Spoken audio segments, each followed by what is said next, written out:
وبركاته نحمده ونصلي على رسوله الكريم أما بعد সমস্ত প্রশংসা মহান আল্লাহ সুবহানাহু ওয়া তাআলার জন্য। আমরা তারই প্রশংসা করি, তারই সাহায্য চাই এবং তারই নিকট ক্ষমা প্রার্থনা করি।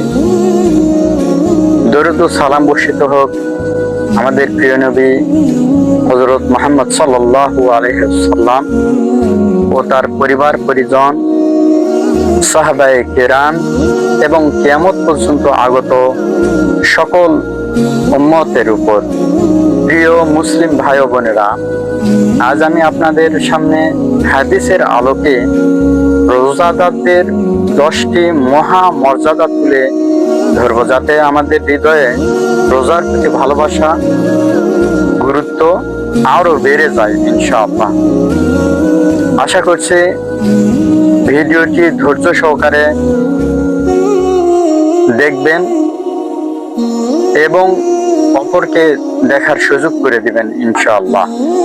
রোজা হচ্ছে অতীতের গুনাহ মাপের মাধ্যম। যেমন সহিহ বুখারী এবং মুসলিম শরীফে একটি হাদিস কোট করা হয়েছে, যেখানে রাসূল পাক সাল্লাল্লাহু আলাইহি ওয়াসাল্লাম বলেছেন, মান সামা রমাজানা ঈমানা ওয়া ইহতিসাবা গুফিরা লাহু মান তাকাদ্দামা মিন জামবিহি। অর্থ হচ্ছে, যে ব্যক্তি ঈমানের সাথে ও সওয়াবের আশায় রমজানের রোজা রাখে, মহান আল্লাহ সুবহানাহু ওয়া তাআলা তার পূর্বের সব গুনাহ মাফ করে দেয়। রোজার প্রতিদান আল্লাহ নিজে হাতে দেন। এই বিষয়ে মহান আল্লাহ তাআলা বলেন, ইল্লাস সাওমু ফাইন্নাহু লি ওয়া আনা আযজি বিহি। অর্থ হচ্ছে, রোজা আমার জন্য এবং আমি এর প্রতিদান দিব। এটি মুসলিম শরীফের 1151 নং হাদিসে উল্লেখ করা হয়েছে। অন্য আমলের সওয়াব ফেরেশতারা লেখে, কিন্তু রোজার সওয়াব মহান আল্লাহ সুবহানাহু ওয়া তাআলা নিজ হাতে দেন। রোজা আমাদের জন্য জান্নাতে প্রবেশের মাধ্যম হবে। এ বিষয়ে রাসূল আকরাম সাল্লাল্লাহু আলাইহি ওয়াসাল্লাম বলেছেন, মান সামা ইয়াওমা ইবতিগা ওয়াজহিল্লাহ খুতিমা লাহু বিহা দাখালাল জান্নাহ। অর্থ হচ্ছে, যে ব্যক্তি আল্লাহর সন্তুষ্টির জন্য একদিন রোজা রাখে এবং সেটাই তার শেষ আমল হয়, সে জান্নাতে প্রবেশ করবে। এটি মুসনাদে আহমদে উল্লেখ করা হয়েছে। কিয়ামতের দিন রোজা বান্দার জন্য সুপারিশ করবে।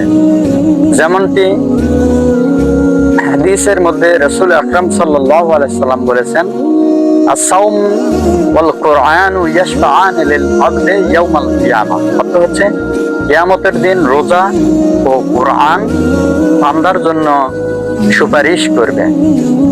কিয়ামতের দিন আল্লাহ সুবহানাহু ওয়া তাআলা রোজাদারকে বিশেষ পানি পান করাবেন। যেমনটি হাদিসে এসেছে, রাসূলুল্লাহ সাল্লাল্লাহু আলাইহি ওয়াসাল্লাম বলেছেন, মান আ'তাসা নাফসাহু লিল্লাহি শাফাআহুল্লাহু ইয়াউমুল আতাস। অর্থ হচ্ছে, যে ব্যক্তি আল্লাহর জন্য পিপাসা সহ্য করেছে, আল্লাহ তাকে তৃষ্ণার দিনে পানি পান করাবেন। রোজাদারের মুখের গন্ধ মহান আল্লাহ সুবহানাহু ওয়া তাআলার কাছে মিশকের চেয়ে উত্তম হবে। যেমনটি রাসূল আকরাম সাল্লাল্লাহু আলাইহি ওয়াসাল্লাম সহিহ বুখারীর 1904 নং হাদিসে কোট করা হয়েছে। ওখানে তিনি বলেছেন, লা খুলুফু ফামিস সায়েমি আতিয়াবু ইনদাল্লাহি মিন রিহিল মিস্ক। রোজাদারের দোয়া কবুল হয়। হাদিসে এসেছে, ইন্না লিস-সায়েমি ইনদাল ফিতরিহি দাওয়াতি লা তুরাদ্দা। অর্থ হচ্ছে, ইফতারের সময় রোজাদারের দোয়া ফিরিয়ে দেওয়া হয় না। হাদিসটি উল্লেখ করা হয়েছে ইবনে মাজার 1753 নংয়ে। রোজাদাররা রাইয়ান নামক দরজা দিয়ে জান্নাতে প্রবেশ করবে।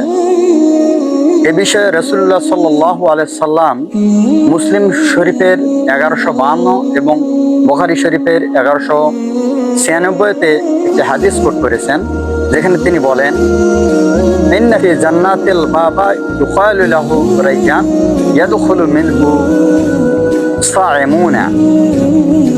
রোজাদারের জন্য দুটি আনন্দ, যেমন রাসূলুল্লাহ সাল্লাল্লাহু আলাইহি সাল্লাম বলেছেন, লিসাইমিল ফারহানে ফারহাতু ইনদাল ফিতরি ওয়া ফারহাতু ইনদাল লিকায়ে রাব্বিহি। অর্থ হচ্ছে, একটি আনন্দ হচ্ছে ইফতারের সময়, আরেকটি হচ্ছে মহান আল্লাহ সুবহানাহু ওয়া তাআলার সঙ্গে সাক্ষাতের সময়।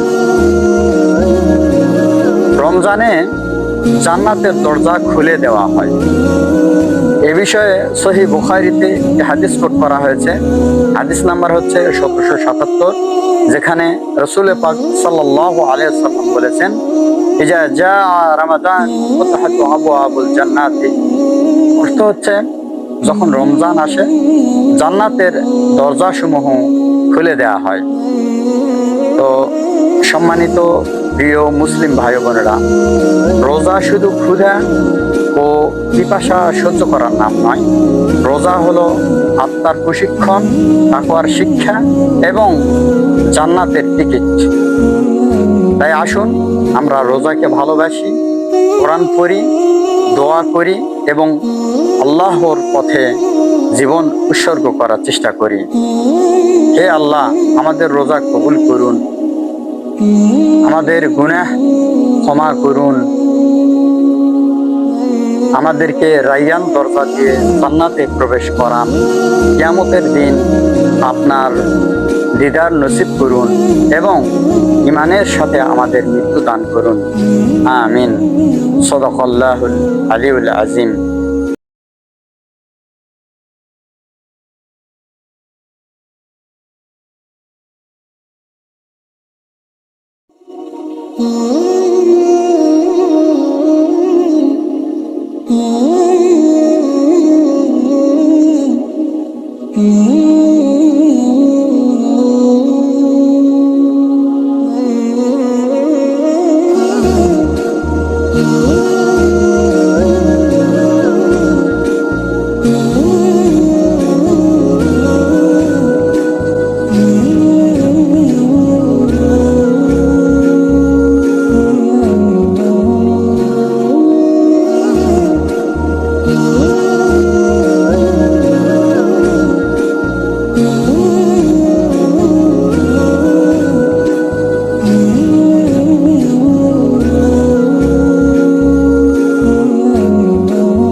Mm-hmm.